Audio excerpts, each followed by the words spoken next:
دقیانوس ایک ظالم اور جابر بادشاہ تھا جو اپنے زمانے میں ایک بہت بڑا دشمن حق تھا۔ آج اسی ویڈیو میں ہم اس پر بات کریں گے۔ یہ برائی کے راستے پہ تھا، لوگوں کو ظلم و ستم کرتا تھا لوگوں پہ، اور ان سے زبردستی شرک کرواتا تھا۔ اس کے بارے میں ڈیٹیل سے سننے سے پہلے ہم ہسٹری پر ایک نظر دوڑاتے ہیں۔ ناظرین، ویسے تو حضرت نوح علیہ السلام سے لے کر پیارے آقا صلی اللہ علیہ وسلم تک کئی انبیاء کرام علیہ السلام کو پریشان کرنے، ستانے اور ان کے مقصد میں رکاوٹیں پیدا کرنے کی کوششیں کی گئیں، مگر حضرت عیسیٰ علیہ السلام اور آپ کے دین، آپ کی مقدس کتاب انجیل شریف کے ساتھ تو پرائے اپنے لوگوں نے بھی دشمنی اور مخالفت کی انتہا کر دی۔ جب آپ علیہ السلام زمین پر موجود تھے تو نافرمانی کرنے والوں نے مل کر ستایا، اور سوائے کچھ حواریوں کے کوئی بھی ایمان نہ لایا۔ پھر آپ کے آسمان پر اٹھائے جانے کے بعد بھی دشمن چین سے نہ بیٹھا، بلکہ ہر طرف آپ علیہ السلام کے لائے ہوئے دین کو مٹانے کی کوششیں کی گئیں۔ مگر یہ حضرت عیسیٰ علیہ السلام کے اخلاص کی برکت تھی کہ آسمان پر تشریف لے جانے کے بعد بھی کافی عرصے تک آپ کا دین بنی اسرائیل میں خوب جاری و ساری رہا۔ مگر ان زمانوں میں بھی دشمن دین، تاریخی دشمن اللہ کے دین کو مٹانے کی کوششوں میں لگے رہے۔ کبھی شام اور فلسطین کے نافرمان لوگ اٹھ کھڑے ہوتے، کسی طرف سے قبطی اور رومی بادشاہوں کے حملے آپ علیہ السلام کے دین کو مٹانے کی سازشوں میں لگے رہے۔ آپ کے دین میں بہت ساری چینجنگز، تبدیلیاں کی گئیں، اور جو سب سے بڑی اور بری تبدیلی کی گئی وہ یہ تھی کہ اس میں کفر و شرک کو شامل کر دیا گیا۔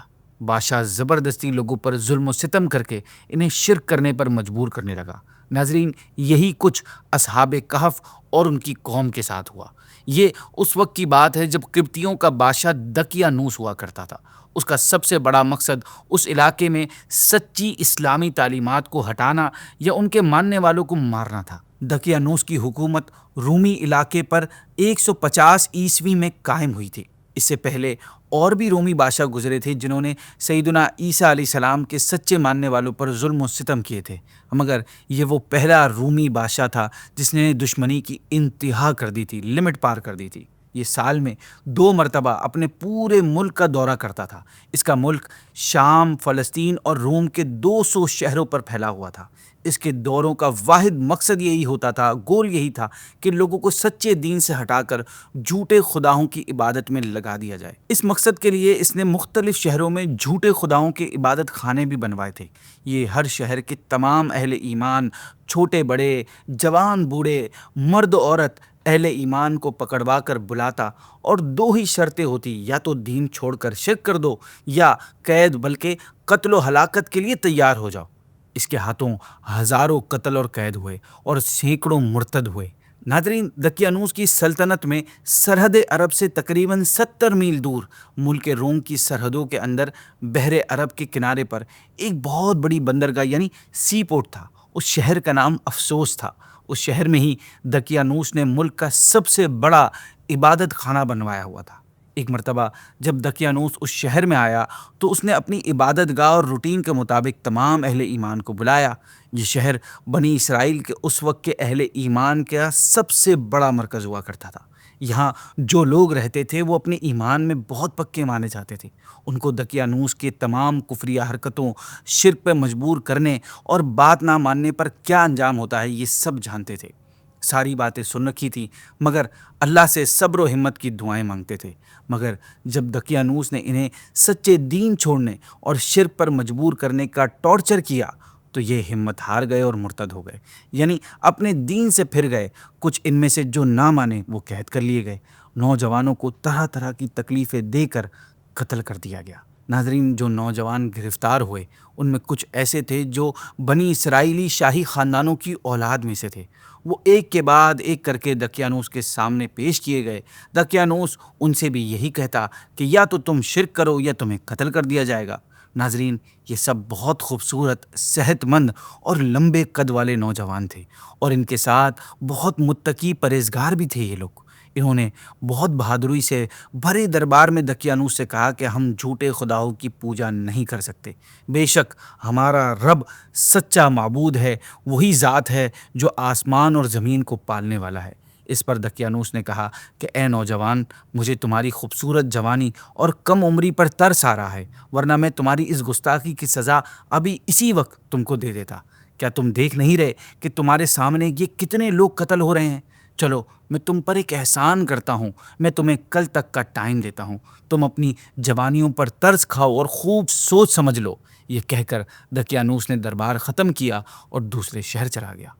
ناظرین، یہ نوجوان تھے، یہ بادشاہ کے دربار میں الگ الگ گئے تھے اور یہ ایک دوسرے کو پہچانتے بھی نہیں تھے۔ جب یہ پریشان ہو کر نکلے تو وہ دوپہر کا ٹائم تھا اور ہر ایک اکیلا تھا، ایک دوسرے کو جانتا تو تھا نہیں۔ ان میں سے ایک پریشانی میں ویرانے میں ایک درخت کے نیچے بیٹھا ہوا تھا کہ دوسرا ساتھی وہاں آ گیا۔ نہ پہلے کو پتا تھا کہ دوسرا آنے والا مومن ہے، نہ دوسرے کو پہلے کی حالت کا پتا تھا۔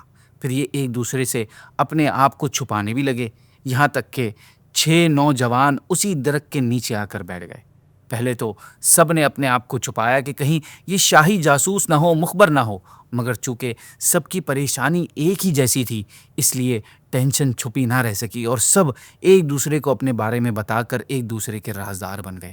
ان سب نے مل کر یہ پلان کیا، چلو کسی غار میں چھپ جاتے ہیں اور پھر جب دقیانوس کا دورہ اس شہر سے ختم ہو جائے گا تو ہم غار سے نکل آئیں گے۔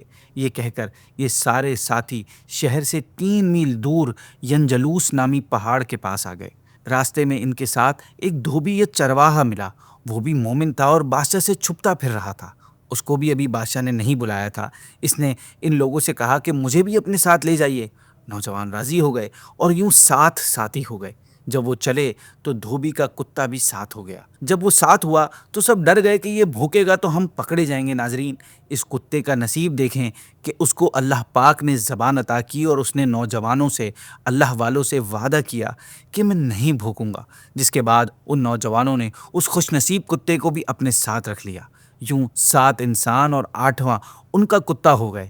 جب یہ غار میں پہنچے تو عصر سے مغرب تک اپنی عبادت، ذکر الہی اور دعا میں لگے رہے۔ جب ذکر الہی سے ذرا سکون ملا تو لیٹ گئے اور اللہ پاک کی قدرت کے نظارے کہ لیٹتے ہی ان سب کو نیند آ گئی۔ وہاں دوسرے دن بادشاہ نے جب دربار لگایا تو اسے ان نوجوانوں کے بارے میں یاد آیا۔ اس نے ان کے بارے میں معلومات کی کہ میں نے تو ان کو 1 دن کی مہلت دی تھی، اور درباریوں سے پوچھا کہ وہ لوگ کہاں ہیں۔ جب کسی نے ان کے بارے میں کوئی انفارمیشن نہیں دی تو دقیانوس نے انہیں پکڑ کے لانے کے لیے سپاہیوں کو بھیج دیا، مگر سارے شہر میں ڈھونڈ لیا گیا، ہر جگہ چھاپے مارے گئے، اس کے باوجود کہیں بھی ان کا سراغ نہ ملا۔ پھر دقیانوس نے ان کے والدین کو پکڑ کر بلوایا اور ان سے کہا کہ بتاؤ تمہارے بیٹے کہاں ہیں، ورنہ تم لوگوں کو قتل کر دیا جائے گا۔ سب نے کہا اے بادشاہ، ہم تو پہلے ہی اپنا دین چھوڑ کر تیرے دین پر آ چکے ہیں، اگر ہمیں اپنے بیٹوں کو چھپا کر بچانا ہوتا تو ہم خود بھی کیوں اپنے دین سے پھرتے۔ ناظرین، اسی دوران کسی نے مخبری دی کہ ان نوجوانوں کو کل پہاڑ کی طرف جاتا دیکھا ہے اور ان کے ساتھ ایک کتا بھی تھا۔ خبر ملتے ہی دقیانوس اپنے سب درباریوں کے ساتھ گھوڑے پہ بیٹھ کر فوراً اس غار پہ پہنچا۔ دیکھا تو سب آرام کی نیند سو رہے ہیں۔ یہ دیکھ کر اسے بہت غصہ آیا۔ اس نے یہ حکم دیا کہ اچھا یہ سونا چاہتے ہیں نا، ان کو سونے دو اور غار کا منہ مضبوط پتھروں کی دیوار سے بند کر دو۔ دقیانوس کے حکم پر عمل کرتے ہوئے مستریوں نے فوراً پتھروں کی ایک مضبوط دیوار بنا کر غار کا منہ بند کر دیا۔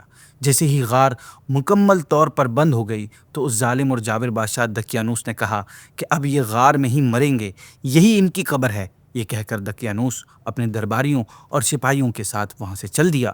ناظرین، اللہ کی قدرت دیکھیں کہ دقیانوس نے جس شخص کے کام یہ ذمہ لگایا تھا وہ ایک نیک شخص تھا۔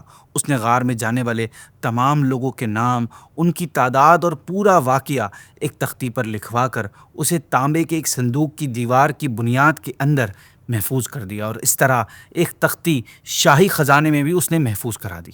وقت گزرتا گیا اور ایک دن دقیانوس بادشاہ بھی اپنے انجام کو پہنچ گیا۔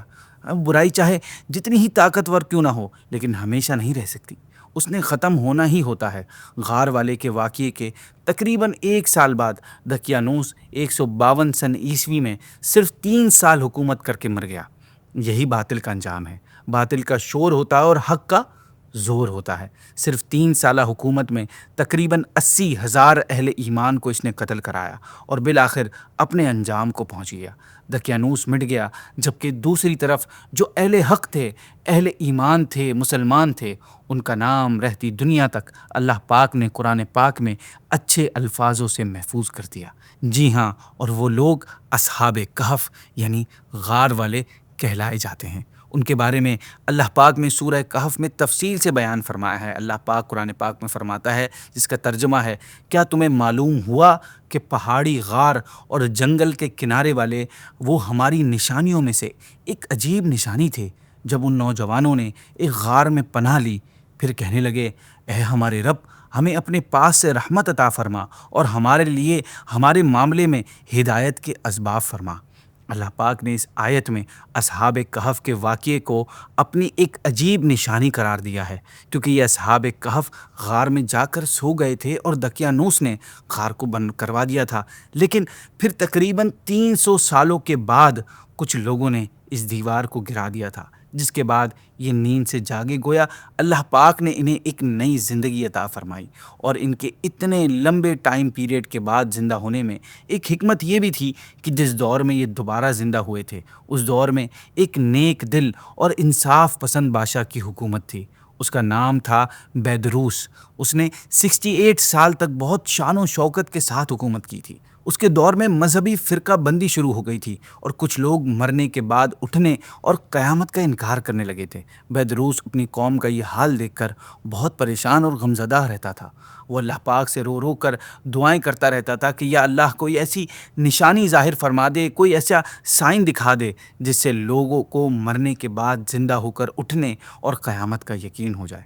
اللہ پاک نے اس بادشاہ کی دعا قبول فرمائی، اس طرح کہ اصحاب کہف 300 سال بعد اپنی نیند سے جاگے۔ تو جب ان لوگوں کو اصحاب کہف کے بارے میں معلوم ہوا، جب انہوں نے اپنی آنکھوں سے نوجوانوں کو 300 سال کی نیند کے بعد جاگتے ہوئے دیکھا، تو انہیں یقین ہو گیا، ان کا ایمان کمپلیٹ ہو گیا کہ جو رب 300 سال بعد اٹھا سکتا ہے، وہ قیامت میں بھی اٹھا سکتا ہے۔ اور اس طرح اللہ پاک نے اصحاب کہف کے ذریعے ان کے عقیدوں کو درست فرما دیا۔